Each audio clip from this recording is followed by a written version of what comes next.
Salvapantallas. Salvapantallas. Un programa sobre cine y otros sueños proyectados.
Muy buenas noches, bienvenidos a esto que hemos dado en llamar Salvapantallas. Mi nombre es Fernando Herrera y estoy acá de lunes a viernes de 20 a 21 y por RTL, salimos por supuesto por la radio, también por streaming en rtl.com.ar y después los programas quedan grabados y se pueden ver en mi canal de YouTube, Fer Herrera Cine. Bueno, hoy es un día primero para disfrutar. Como los clásicos lunes, después de tanto ajetreo, esta semana la voy a disfrutar, el estar acá en el estudio sin tantas corridas. Es un día para pagar algunas deudas, saldar deudas de temas que piden, de cosas que quedaron ahí colgadas, pendientes. Por ejemplo, el jueves hablamos de Perú y del cine de Perú y decíamos que estaba bueno hablar un poco de cómo está la situación política de Perú, que es bastante caótica, incluso para los parámetros peruanos, que son de inestabilidad también, como los argentinos. Así que vamos a hablar un poquito de eso, entre muchos temas. Vamos a hablar del Festival de Cannes, porque empieza mañana. En realidad no hay mucho para hablar, justamente porque no hay ni una sola película argentina en ninguna de las competencias y muestras paralelas que pasan en el festival, y hacía mucho que no sucedía esto. En realidad hay una sola, que es la que nos permite el tema central de hoy, que es la reposición de un clásico restaurado, La Casa del Ángel, de 1957, de Leopoldo Torre Nilsson. Entonces vamos a estar hablando de Torre Nilsson, pero un poco como recordatorio de el primer momento en que el cine argentino pasa a formar parte del mapa de cine del mundo, que fue cuando La Casa del Ángel aparece en el Festival de Cannes en el 57 y alumbra, digamos, a un director argentino y de chapa a toda una cinematografía y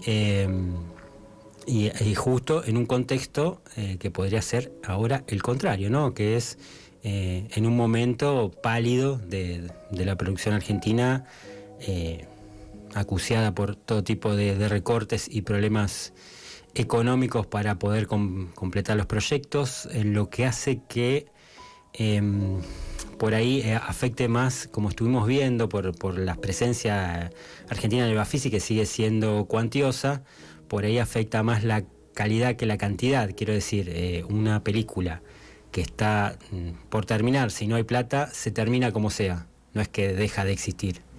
Todos los proyectos que están en curso, que son miles, probablemente se terminen como se pueda, pero no como querían los directores. Por lo tanto, no va a haber en este año y el que viene que quizás tantas películas argentinas menos, pero sí va a haber menos presencia en festivales y menos películas de las cuales hablar quizás, o puede haber ingeniosas soluciones independientes sin plata en algún caso, pero no deja de ser una situación de emergencia.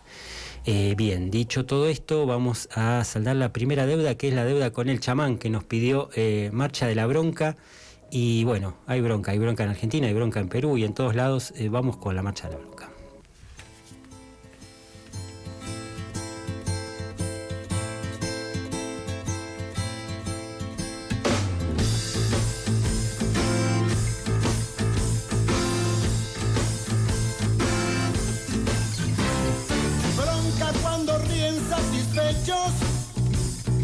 Al haber comprado sus derechos, bronca cuando se hacen moralistas y entran a correr a los artistas, bronca cuando a plena luz del día sacan a pasear su hipocresía, bronca de la brava de la mía, bronca que se puede recitar.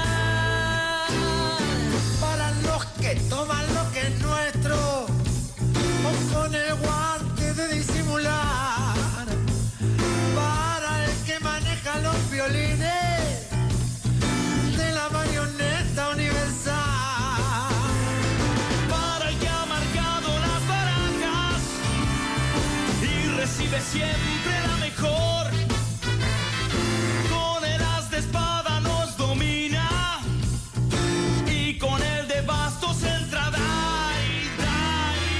marcha, 1, 2, No puedo ver tanta mentira organizada sin responder.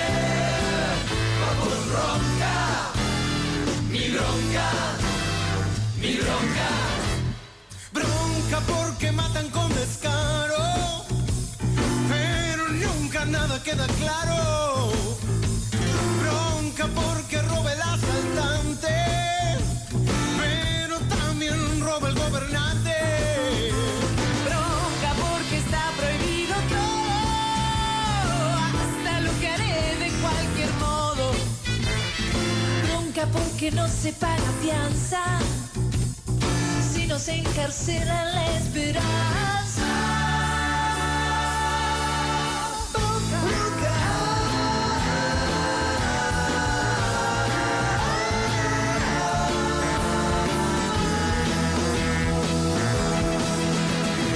los que mandan tienen este mundo repodrido y dividido en dos, Culpa de su afán de conquistarse, por la fuerza o por la explotación. Bronca pues entonces cuando quiere que me corte el pelo sin razón. es mejor tener el pelo libre que la libertad con fijador. ¡Marcha! No puedo ver tanto desastre organizado sin responder. La voz ronca, de bronca, de bronca. Bronca sin fusiles y sin bombas, bronca con los 2 dedos en B, bronca que también es esperanza, marcha de la bronca y de la fe.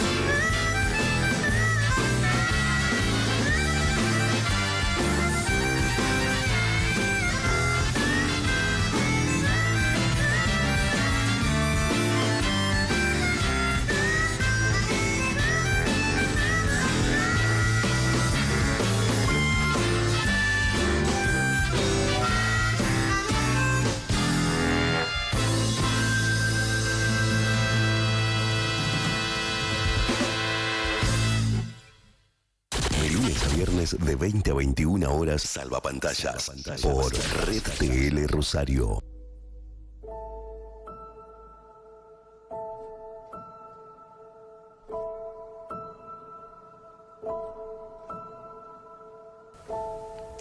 Bien, bueno, ahí una primera deuda saldada. Vamos a seguir hablando de algo relacionado con lo que hablábamos con el chamán el viernes, que participó en la película Que Sea Rock, así que vamos a volver después con ese tema. Ahora lo prometido de Perú, y para esto tengo que contar un poquito de dónde viene toda esta historia, que es que hace 2 años yo hice un curso de cine latinoamericano en Buenos Aires, en un mítico espacio que ya no está, que es el espacio Pichuco. Fue un lugar de encuentro de mucha gente que me vinculó incluso con la Asociación de Cronistas Cinematográficos Argentinos, y por lo cual empecé a trabajar ahí, empecé a ser parte de eso y a que eso me generara trabajo, como lo de jurado ahora en el Bafisi u otras cosas, FIPRESI, Golden Globe y todo eso que ya he contado largamente en otros momentos. Pero en este curso tuve la posibilidad de conocer a Pablo Bin, que era el especialista en realidad latinoamericana. Entonces, si yo hablaba de cine boliviano, él ponía en componente de cómo estaba la situación política en el presente, o en ese presente, que justo me acuerdo que cuando fue lo de Bolivia estaba el golpe, no sé si se acuerdan. Cuando hablamos de Venezuela también había una situación, creo que de cada país que hablamos había una situación totalmente crítica, que parecía una especie de puesta en escena para sustentar lo que estábamos diciendo. Pero bueno, lo que pasa es que la realidad política latinoamericana es casi siempre agitada en la mayoría de los países, y bueno, sobre todo en países como Argentina, como ya sabemos, y Perú, que suele tener inestabilidad, y ahora están en pleno proceso de elecciones con muchas complicaciones. Una primera vuelta que fue en abril, que dejó a la candidata que quedó en el primer lugar, nada menos que Fujimori, con todo lo que implica ese apellido. Creo que con él, ahora lo vamos a chequear, con el 17% de los votos, la que salió primera, y muchos más candidatos, diría una cifra récord de candidatos que rondaron el 12% y de ahí para abajo, ¿no? Entonces, el segundo y el tercero están empatados en ese 12%, y entonces no se sabe contra quién va a competir Fujimori en un balotaje o en una próxima vuelta. No sé exactamente cómo son las condiciones del sistema electoral, y en el medio de todo esto, como si no fuera suficiente, con acusaciones de fraude de toda clase. No sé si tenemos ahí alguna conexión. Bueno, ahora enseguida nos vamos a conectar con Pablo para que nos cuente un poquito más cómo es todo esto, porque es bastante complicado, y ya viene hace rato agitándose el panorama, como digo, de un país que suele tener agitación política, pero esto incluso para sus propios cánones es complicado. Y todo esto viene a cuento de que estuvimos hablando de Perú el jueves pasado, si no me equivoco, ¿se acuerdan? Porque surgieron un par de cosas que nos dieron la excusa para hablar de esto, ¿no?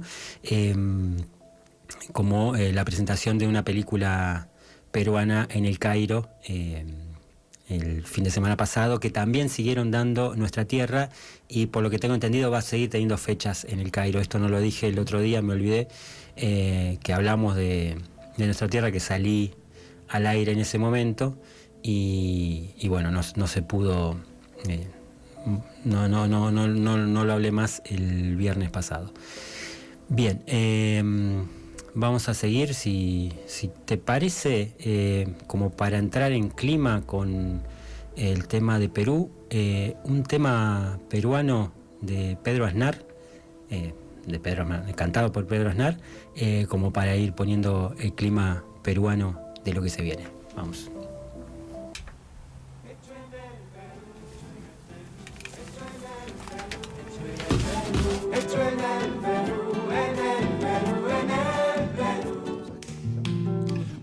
veredita alegre, con luz de luna o de sol, tendida como una cinta, con sus lados de arrebol. Arrebol de los geranios y sonrisas con rubor, arrebol de los claveles y las mejillas en flor.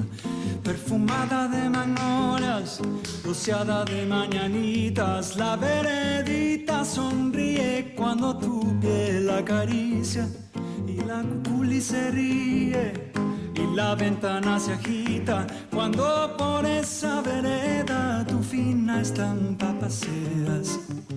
Fina estampa, caballero, caballero de fina estampa, un lucero que sonriera bajo un sombrero, no sonriera más hermoso ni más luciera. Caballero, y el tu andar, andar, reluce la acera al andar, andar.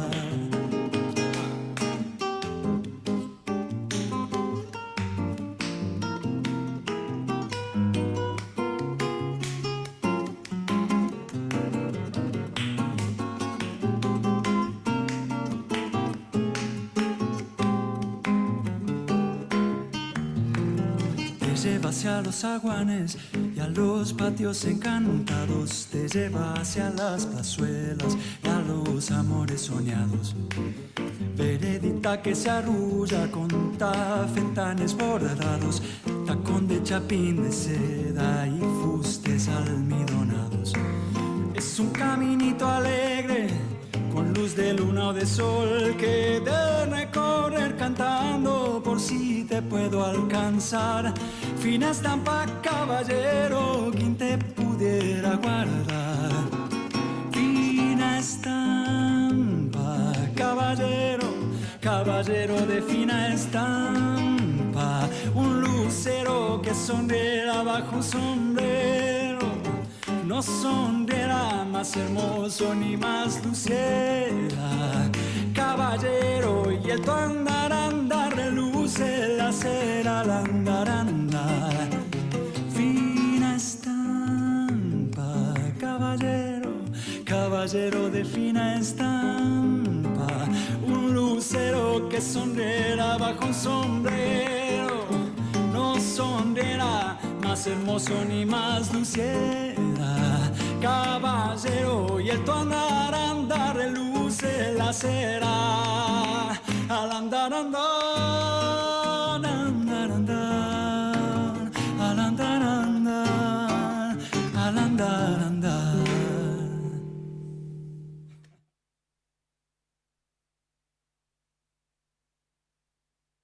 Estás viendo y escuchando Salvapantallas por Red TL.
Salvapantallas.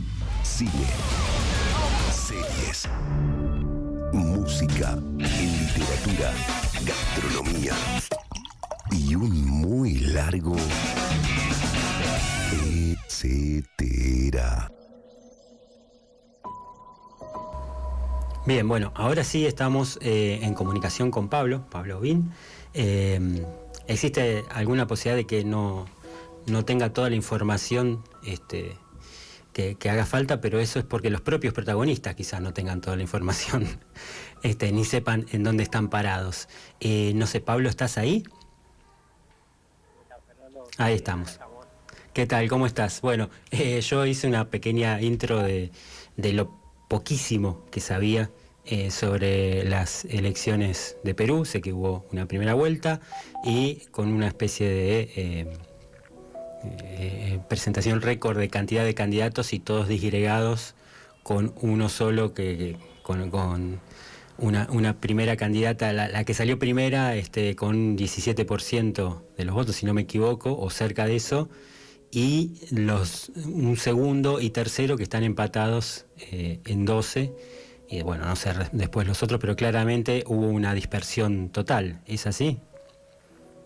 Sí, señor, exactamente. Bueno, vamos a ponerle nombre, ideología política a estos candidatos sí, que están peleando. Y también es interesante hacer un pequeño contexto de la historia reciente de Perú, porque esta dispersión que mencionás viene dándose desde hace muchos años en cada elección y en situaciones a partir del año 2016 en las cuales ningún presidente hace 10 años logra terminar un mandato. Uh-huh. Renuncias, destituciones del Congreso, golpes palaciegos, que hacen que Perú esté en una inestabilidad absoluta ya desde hace una década completa, y este momento coyuntural no es ajeno, ¿no? Está pasando también en este mismo momento con Perú otro presidente interino que asumió el 18 de febrero, que es José María Balcázar, que puede reemplazar a otro interino, que era José Gerí, que reemplazaba a otra interina, que era la expresidenta Dina Boluarte, que fue vicepresidenta de Pedro Castillo, sí, otro presidente que en el 2022 fue depuesto y está preso en este momento, presidente de izquierda.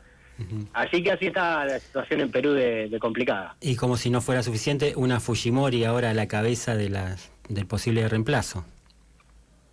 Sí, por cuarta vez. Fujimori, uh-huh. Keiko Fujimori, la hija del ex dictador, uh-huh, llegó en el primer lugar de las elecciones del 12 de abril pasado, con el 17%, como decías vos, fue la que quedó primera, que es su techo electoral. Tiene ese problema el fujimorismo en Perú desde que Alberto dejó el gobierno y fue condenado por crímenes de lesa humanidad. No ha podido retornar al poder, pero bueno, tiene este porcentaje menor que le permite en todas las elecciones seguir quedando como primera minoría en el Congreso. Y ahí está el entrampamiento que tiene el sistema político peruano, donde la primera minoría se impone después desde el Congreso con acuerdos, con distintos sectores conservadores y de derecha contra todo gobierno que quiera avanzar en algún cambio desde el Poder Ejecutivo. Y lo que no tengo claro es la disputa esta por el segundo lugar entre quién y quién. O sea, tenemos a Sandro por un lado, si me permitís, Roberto Sánchez, pero no sé bien, o sería bueno explicar tanto el segundo como el tercero, que no se sabe cuál es cuál, digamos, a qué partido pertenecen o a qué ideología pertenecen. Bien, vamos a eso, que es clave, porque el que enfrente a Fujimori se supone que gana, va a ser el ganador de la presidencia.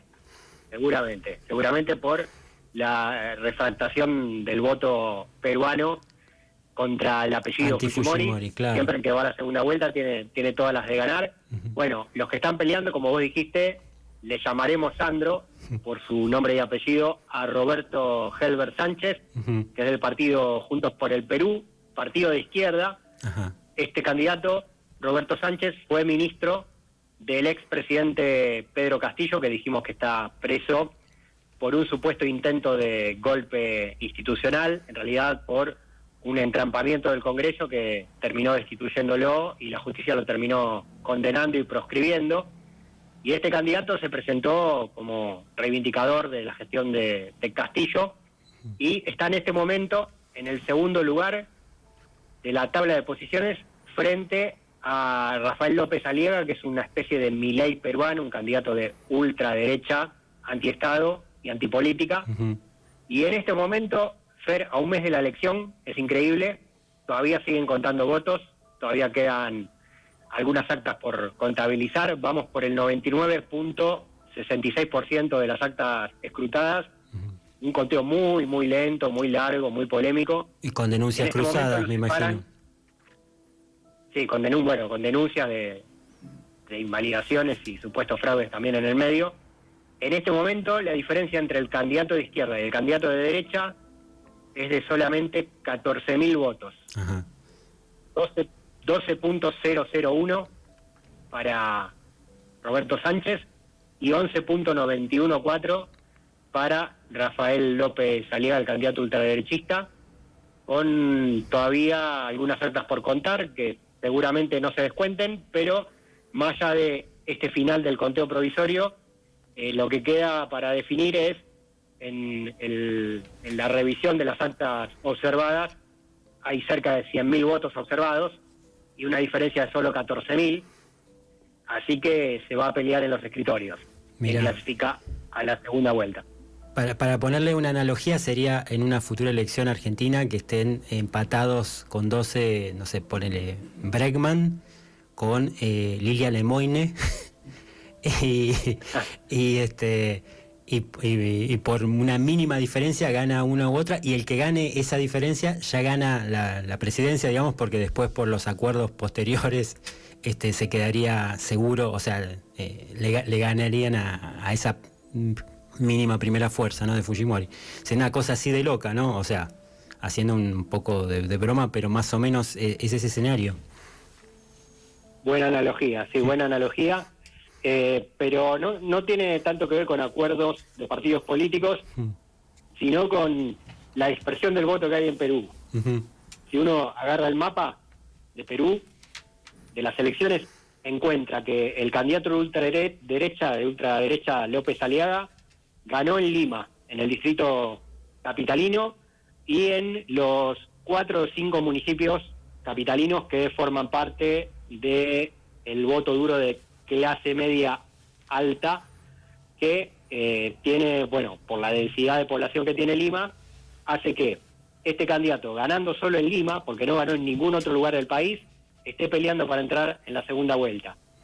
Después, Roberto Sánchez, el candidato de la izquierda, gana en todas las regiones del interior de Perú profundo, donde es fuerte el trabajo rural, el campesinado, los mineros, los trabajadores, los obreros constituidos en sindicatos. Ahí gana la izquierda, ahí gana Roberto Sánchez.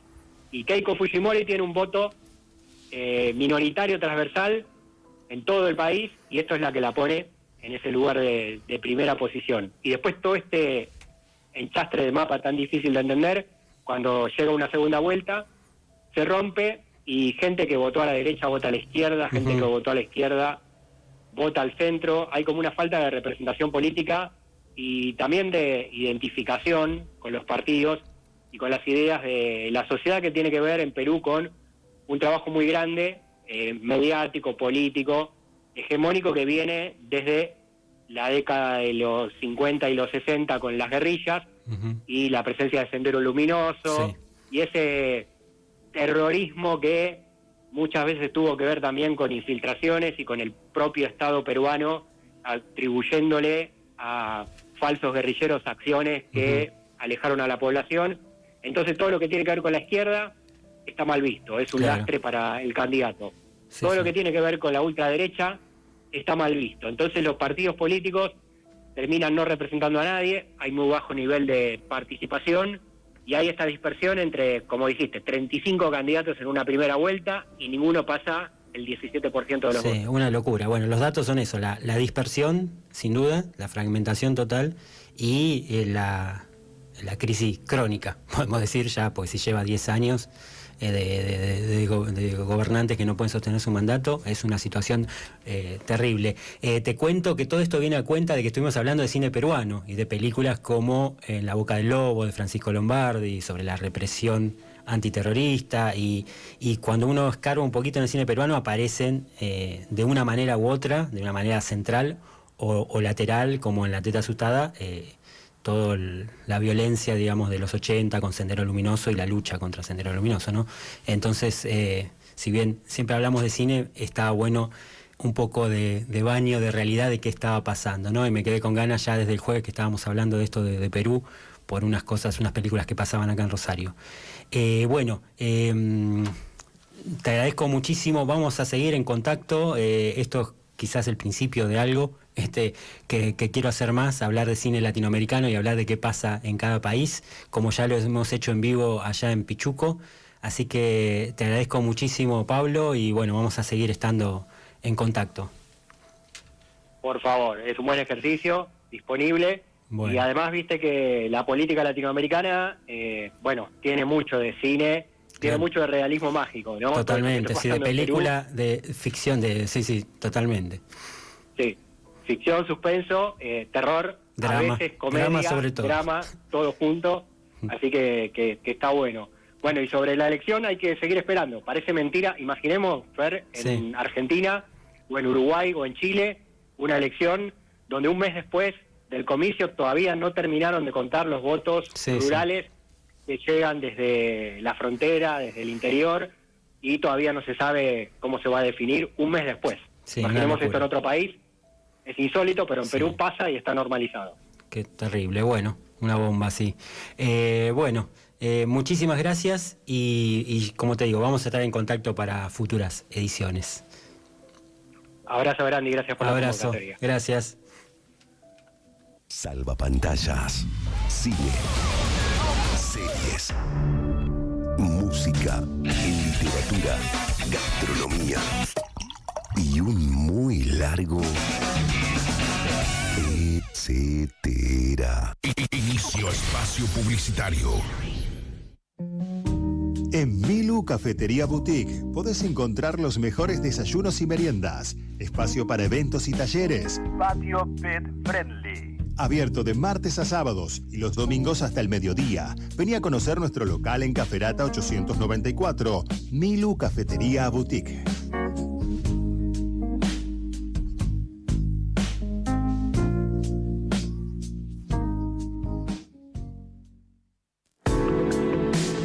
En la esquina de Mendoza y Maipú te encontrás con el lugar en donde el vino se brinda. El Viduño es tu lugar en el centro para descubrir vinos inusuales y conseguir también los de siempre, con una cuidada selección de etiquetas y asesoramiento experto. El Viduño, Mendoza 901.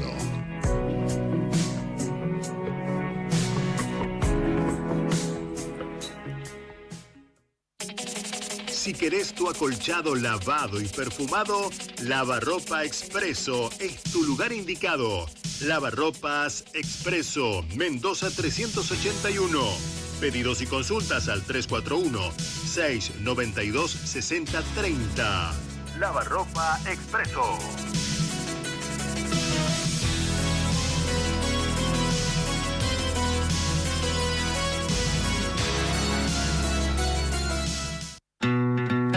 Si viajás a Buenos Aires, no podés dejar de vivir la experiencia Maleva. Una mansión histórica reconvertida en un hotel dedicado al tango, con un amplio salón para asistir a clases de baile y diversos espacios que combinan confort y un espíritu de hogar. Vení a conocer La Maleva, en pleno corazón del barrio de Almagro.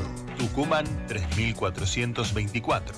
Reservas al 011-2748-4117 o en la web lamaleva.com. Decido el camino, las ganas que quedan se marchan con vos. Salvapantallas es un proyecto de financiación colectiva. Podés sumarte a su comunidad con una pequeña colaboración y recibir beneficios en cursos y eventos, además del acceso a contenidos exclusivos. Entérate cómo podés hacerlo mandando un mensaje al 271 75 49 o al Instagram del programa salvapantallas.cine.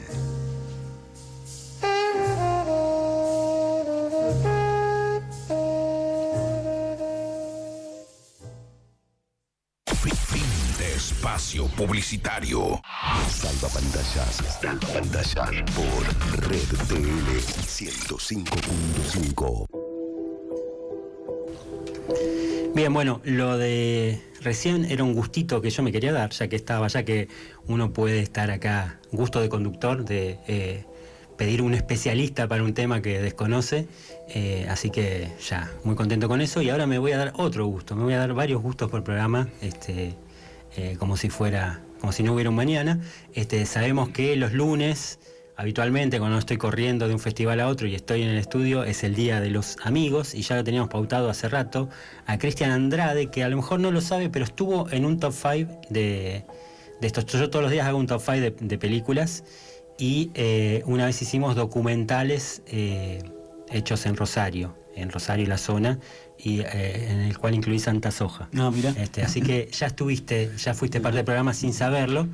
Y bueno, nada, un amigo del cine que nos vemos, nos cruzamos mucho en festivales, siempre tengo en cuenta lo que dice, a veces me hace repensar películas, lo cual a mí me sirve muchísimo, y ahora lo traje para hablar libremente de todo. El punto de partida sería el Festival de Cannes, con la escasa presencia, no vamos a decir nula, porque lo dije así medio con bronca de lo poca participación, pero hablábamos fuera del aire de justamente de la presencia de Lisandro Alonso, y después lo que ya anuncié, la presencia de en Classics de La Casa del Ángel de Torre Nilsson, que es el tema excusa que vamos a tener para hablar de acá al final del programa, pero podemos hablar de lo que quieras. Bueno, buenas noches. Bueno, bienvenido. Gracias. Acá estamos. No sé cómo estás vos con Cáncer, ¿lo seguís? Sí. Viste que es algo que hay que seguir medio a la fuerza casi, porque es lo que marca la cancha de lo que va a ser después el año cinéfilo, ¿no? Y sí, realmente, el Festival de Cannes, si bien estoy perdiendo un poco ya de interés, siempre es el festival más importante a seguir de cada año. Antes de hablar del Festival de Cannes, vos sabés que me quedé pensando que quería comentarte lo que recién hablabas de Perú. Sí, me estaba acordando de que hace un par de años, en el Festival de Mar del Plata, cuando todavía estábamos en democracia, ganó una película peruana que se llama Kimra. Sí, la vi. ¿La viste? Sí. Porque nunca se llegó a dar por acá. Sí, como tantas cosas que pasan, uno... por eso también uno va a un festival, ¿no? Para ver cosas que después no solo no puede ver, sino que casi que no sabe que existen. Sí. O sea, porque, digamos, es difícil ver Kinra y es difícil saber de su existencia, básicamente, ¿no? Me llamó la atención cuando ganó en ese momento. Fue hace 2 años, fue el último, la última gestión, digamos, la última edición de la gestión anterior del festival. Exactamente, ¿no? sí. Fue el último ganador, que era un perfil. Está bueno comparar mira, quién ganó y cuál era la película de apertura, que era una copia restaurada de Hombre de la Esquina Rosada, con lo que vino inmediatamente después, que fue arrancó con Emilia Pérez, digamos, que era un perfil, o sea, es un perfil, vamos a decir, válido. Yo me voy a poner del lado bueno, del lado de tipo de abogado del diablo, de ir por otro lado más cercano a Hollywood, ponele, y ya no me acuerdo quién ganó. La verdad que en la última, no en la última, sino en la penúltima, que fue la primera gestión nueva, que yo tuve también en este rol de abogado del diablo, tuve la posibilidad de entrevistar a Gabriel Lerman y cuestionarlo, decirle lo que no me parecía, con mucho respeto, o sea, con mucho respeto de mi parte, pero de él también de prestarse a eso. Lo mejor que puedo decir. La publicidad de ahora de Mar del Plata para escribir películas dice: si pensás que con tu película la vas a romper o algo así, podés inscribirte. Está bien, qué sé yo, bueno, ya está muy difícil, defender la gestión. O sea, uno no uno defiende la existencia del festival, ¿no? Yendo. Sin duda. También está el tema difícil, que también te pregunto a vos, ya que te tengo acá, del fuera de campo, contracampo, fuera de campo, que por un lado es algo totalmente válido, indiscutiblemente, digamos, como acción, digamos, de oposición sana, digamos, para mostrar el cine argentino que por ahí no quiere estar en el festival y que es lo mejor que se está haciendo, y a la vez para el asistente al festival, que va al festival y va fuera de campo, se lo puede acusar de funcional en el sentido de que, bueno, las películas que se perdieron en el festival las ves fuera de campo, ¿no? Esa es la acusación, digamos, que es una acusación, obvio, defendiendo el lugar y todo, y las excelentes intenciones que pueden tener, ¿no? Pero no deja de ser como una ayuda, de alguna manera, a Mar del Plata, sin estar en un festival. Yo por eso decía que por ahí bancaba más Paraná, que termina teniendo las mismas películas fuera de campo, pero en el marco de un festival con inquietudes y con una programación por ahí coherente, defendible y vital, qué sé yo. Pero bueno, no sé cuál es tu opinión. Sí, yo la verdad que, bueno, desde que Mar del Plata lo hace no volví a ir, así que no conocí cómo funcionaba fuera de campo. Sí. Recuerdo algunas películas que no quisieron participar en el claro. Mar del Plata, como una de Miguel Gómez, que ahora no solo Argentina, sí. Miguel Gómez, que se fue casualmente, ahí me das el pie, porque se dio su participación en Mar del Plata ese año y aceptó ir a Paraná, ¿no? Como que Paraná está recibiendo esos coletazos, digamos, de lo que no está en Mar del Plata, pero desde adentro de un festival, que no es lo mismo que una muestra, digamos, esa es una crítica para mí constructiva contra fuera de campo, ¿no? Porque yo banco, voy, los veo, me gusta lo que hacen los que están ahí, pero por ahí, no sé, tenía esa observación que hacer, ¿no? Digo, por ahí van a decir, che, que estamos haciendo lo que podemos, criticar el festival, no te me hagas nosotros, pero digo, puede pasar eso. Y además la propuesta del FEISER, el de Paraná, también es muy inclusiva, digamos, porque las entradas son gratis, si mal no recuerdo. Cuando Mar del Plata aumentó un montón estos últimos años el precio. O sea, también está esa parte también, ¿no? De difusión y sociabilización del cine, de inclusión a la gente, ¿no? Porque no es lo mismo pagar una entrada de 3 lucas, una entrada de 8. Con una programación a la altura de las circunstancias, también, ¿no? Porque también ahí ya nos metemos en otro lío, que sería cuestionar al nuestro, que ya empieza ahora, el latinoamericano, que, poniéndome de nuevo del lado del abogado, es gratis también. ¿Es verdad? Pero que uno puede cuestionar algunas cosas de la programación a veces, ¿no? Sí, eso sería otro tema. Ya sería otro tema. Sí. Bien, bueno. Pero vamos a Cannes, si querés. Vamos a Cannes, sí. A mí lo que yo veo mucho en los últimos festivales de Cannes, que cada vez las películas tienen que tener una producción muy importante para entrar en competencia, ¿no? Algo que antes más o menos no estaba ahí. Ahora, además del autor y todo eso, se ve como mucha... Las películas tienen una superproducción impresionante.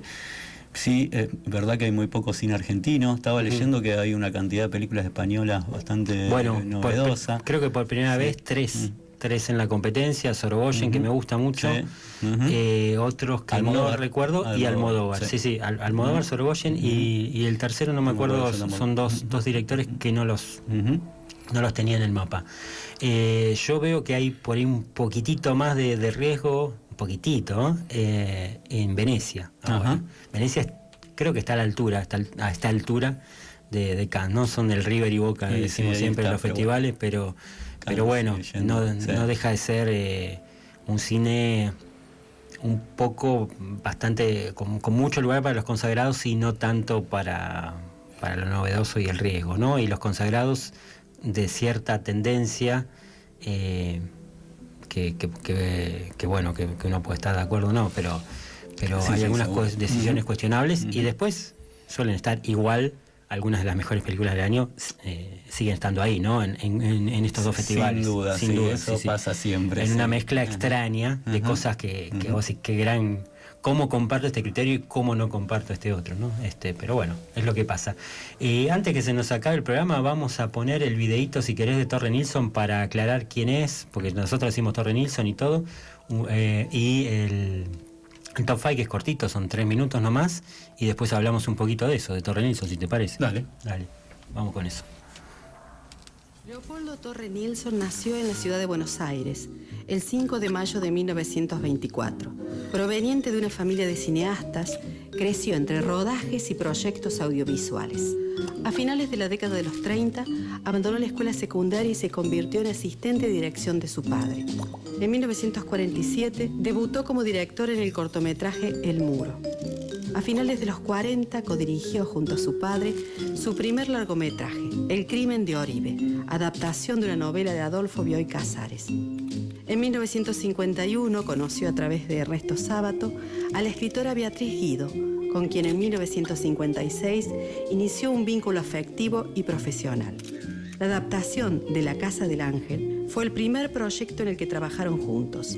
Esta película se convirtió en una de las más importantes de su carrera, no solo por su calidad artística, sino también por el éxito comercial obtenido. También trasladó a la pantalla los textos de muchos grandes escritores argentinos, como Jorge Luis Borges, Manuel Puig, Roberto Art y José Hernández. El suyo fue un cine de autor, emparentado tanto narrativa como estéticamente con la Nouvelle Vague. Aclamado por la crítica local e internacional, sus películas influenciaron a la camada de directores del nuevo cine argentino de la década de los 60. Participó en varias ocasiones del Festival de Cannes y en 1961 recibió el Premio de la Crítica Internacional por el filme La mano en la trampa. En 1970 el gobierno de facto de Onganía censuró su película El santo de la espada y tuvo que eliminar escenas para poder estrenarla. Sus largometrajes dieron un gran impulso a las carreras artísticas de Graciela Borges, Alfredo Alcón y Leonardo Fabio. El 8 de septiembre de 1978, Leopoldo Torre Nilsson murió de cáncer a los 53 años. Para ese momento era el director argentino con más reconocimiento internacional y el símbolo de toda una época de nuestro cine.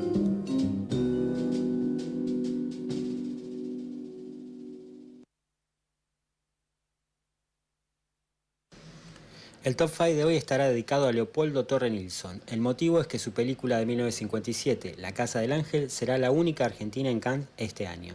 Veremos solo fotos porque la calidad de las películas que circulan es lamentablemente muy baja. Vamos a dejar afuera de este top otras películas ya mencionadas en programas previos, como por ejemplo Boquitas Pintadas, a la que ya me he referido cuando hablamos de adaptaciones de Puig, y Los Siete Locos, de cuando hablamos de Art. Podría haber incluido La Guerra del Cerdo, pero la dejo para un top 5 futuro de Bioy Casares. Que queden todas como menciones especiales. Antes de pasar a la lista, comparto una curiosidad, una entrevista a Torre Nilsson y Beatriz Guido, en el que la escritora celebra la publicación de las novelas de Bioy y Puig, que pocos años después adaptaría. ¿Qué va a pasar este año con las letras en nuestro país? Bueno, yo desearía que las letras terminaran de la misma manera que terminaron este año, con 3 novelas fundamentales para la literatura argentina: Sagrado, de Tomás Eloy, la de Bioy Casares, La Guerra del Cerdo, y Boquitas Pintadas, de Puig. Esa es mi esperanza para diciembre del año que viene. Vamos ahora sí al top. Puesto número 5 para una película completamente olvidada de este director, El Protegido, de 1956, que para mí es una película importante porque se para justo en la bisagra de la transición del cine clásico argentino, de la edad dorada de los estudios a la modernidad de las nuevas olas que emergen a fines de los 50. Por ello, y por tratar de cine dentro del cine, la ubicó más alto que las consideraciones habituales. Puesto número 4 para La Caída, y con una particularidad que recién noté ahora revisando la película para este top. El personaje de Elsa Daniel se la pasa leyendo el libro La Montaña Sagrada de Thomas Mann, a quien nos referimos en otro top 5 previo. Puesto número 3 para Fin de Fiesta, de Leonardo Fabio, gran película sobre la década infame, tema que merece más desarrollo en el programa, aunque ya hablamos de eso cuando vimos Los Siete Locos, justamente. Como me pasa habitualmente, los 2 primeros puestos son intercambiables. Dejo para el segundo a la película excusa para hablar de este director, La Casa del Ángel, y de paso les digo que no se pierdan la escena postcréditos del programa de hoy. Esta fue la película que lo llevó a Cannes, la que lo puso en el mapa, a él y en realidad a todo el cine argentino. Completo con La mano en la trampa. Otra vez no puedo decir que es la mejor, sino la preferida, y tengo una anécdota al respecto que contaré en el programa. Creo que es la mejor puerta de entrada al mundo de Torre Nilsson y de Beatriz Guido, claro. Con esos climas enrarecidos y claustrofóbicos cercanos al cine del terror y ese retrato de costumbres rancias de familias venidas a menos. Salvapantallas por Red TL 105.5.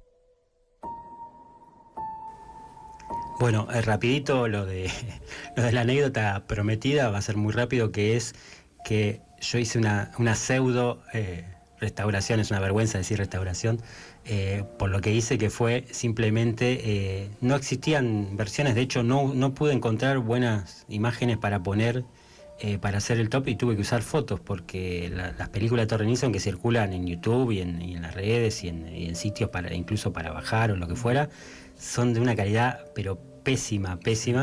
Por eso me alegra que pasen la Casa del Ángel en Cannes, porque debe ser una copia genial. La única película que circulaba en buena calidad era La mano en la trampa, por eso le tengo un cariño especial.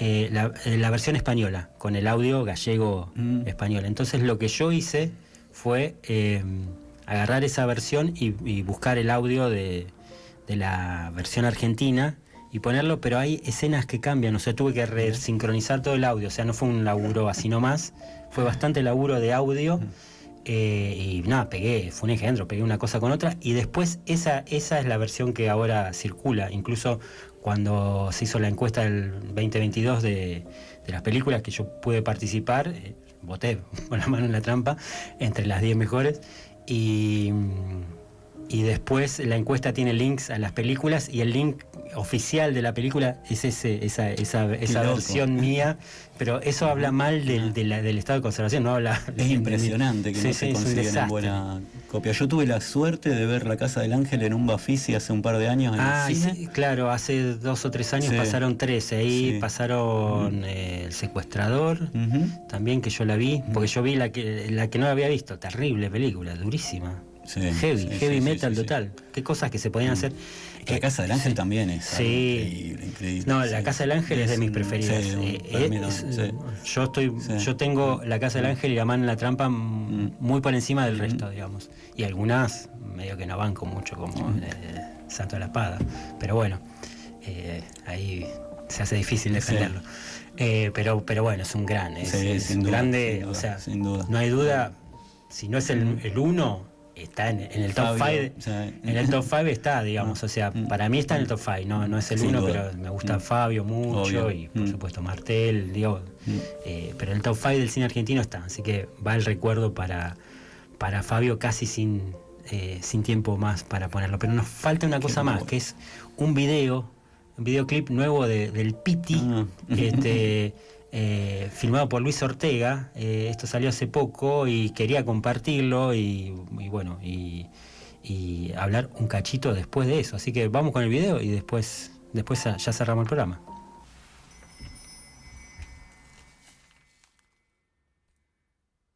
Sangre de la alianza eterna que será derramada ante vosotros, limpiando los pecados de este mundo y uniéndolo al reino divino. Todo santo tiene un pasado y todo pecador un futuro. Por eso les ruego, hermanos, no le demos la espalda al amor.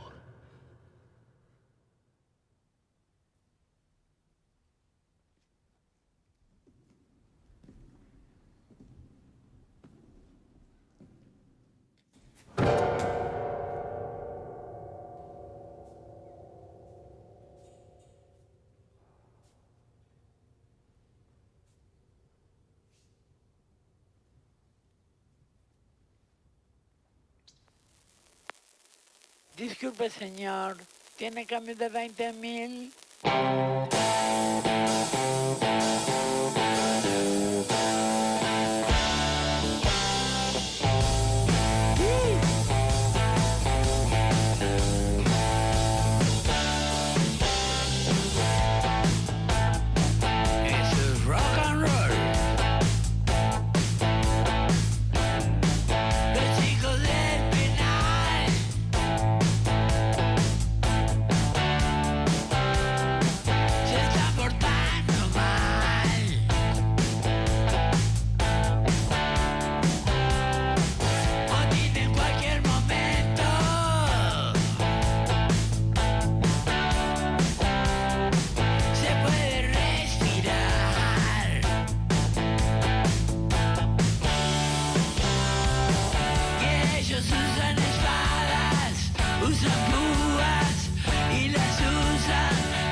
Salvapantallas. Salvapantallas. Un programa sobre cine y otros sueños proyectados.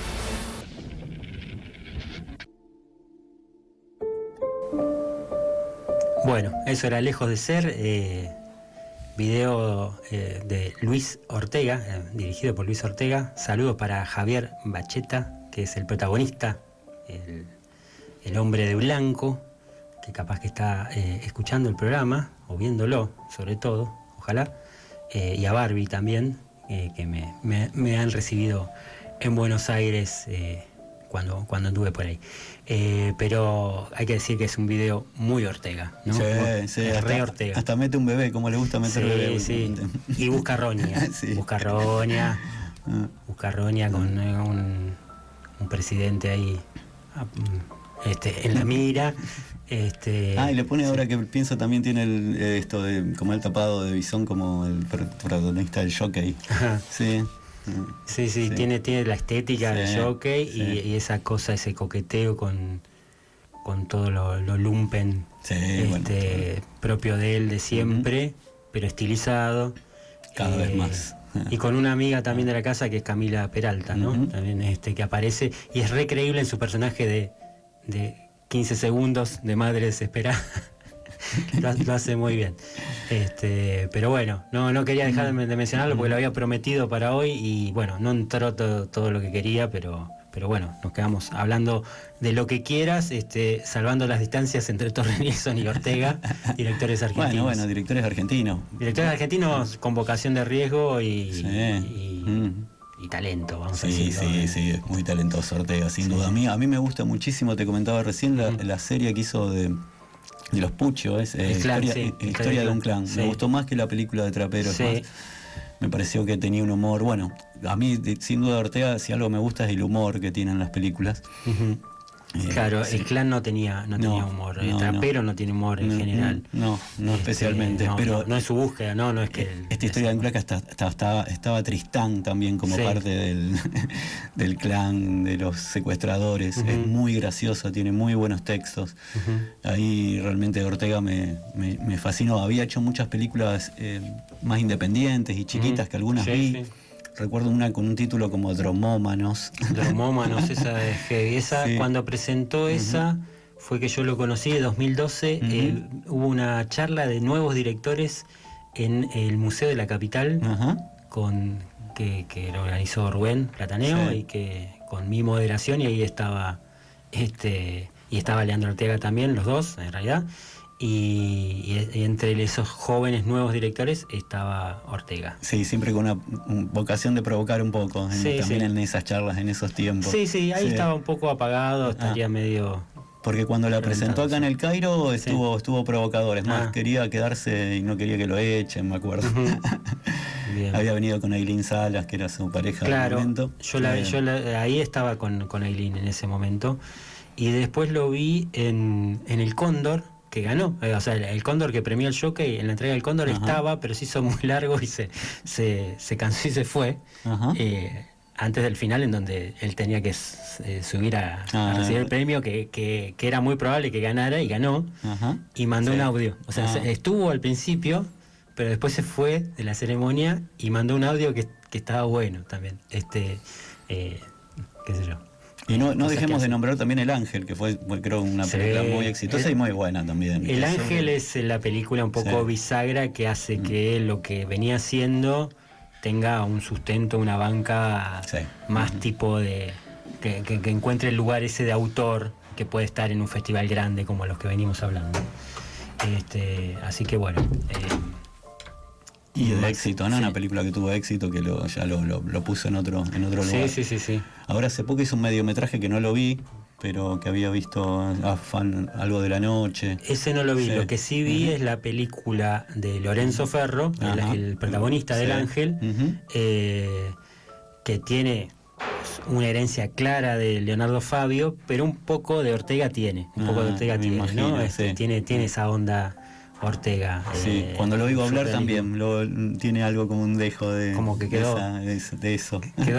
Quedó pegado al ángel. Sí, yo siempre pienso que también Luis Ortega tuvo la suerte, además de ser hijo de Palito y de toda esa gente, como que toda esa familia ahí se nutrió. Yo lo he escuchado hablar de que cuando era chico venía Charly García, Mercedes Sosa, gente así a su casa.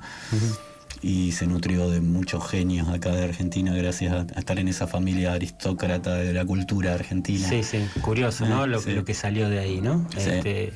Todo lo que se puede cuestionar al palito director de cine en particular y todo lo bueno también que trajo, ¿no? Todos los hermanos están ahí, Julieta, todo Sebastián Ortega. Sí, una gran familia de artistas, quizá no sé si contra todo pronóstico, pero fuera de pronóstico. Ahí están. Bueno, nos tenemos que ir porque ya se nos pasó el tiempo por mucho. Lamento, se nos complicó con la llamada y por eso se estiró un poco la entrada tuya, pero lo digo al aire, daba para una hora solo de esto. Habrá otra oportunidad seguro. Eso. Así que bueno, por ahora nos despedimos. Hasta mañana y a brindar. Buenas noches. Brindo por las veces que perdimos las mismas batallas.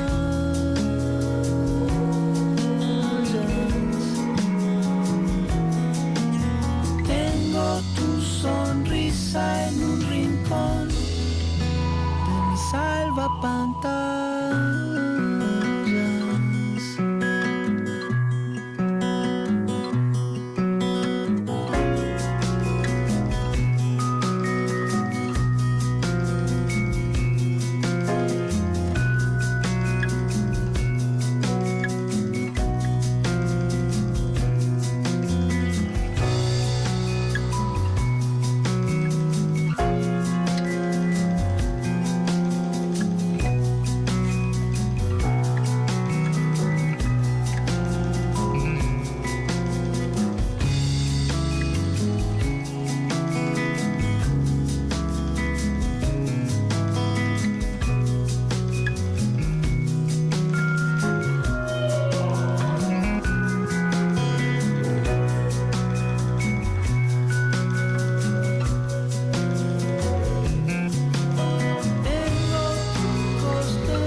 La participación que cupa su película La Casa del Ángel en el Festival de Cannes es objeto de nuestro reportaje el director Leopoldo Torre Nilsson.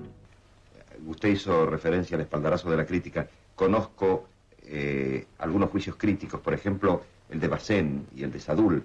Tengo entendido, porque los conozco, que son realmente elogiosos con relación a la película. ¿Los podría concretar? Me da cierto pudor repetirlos. Pero Bazin dijo que si esta película la hubiera dirigido Luis Buñuel, hubieran salido todos gritando que era una obra maestra. Y Sadul dijo que los festivales valían en la medida en que permitían el conocimiento de industrias hasta ese momento desconocidas para ellos o de directores también desconocidos, y que este era el caso de La Casa del Ángel.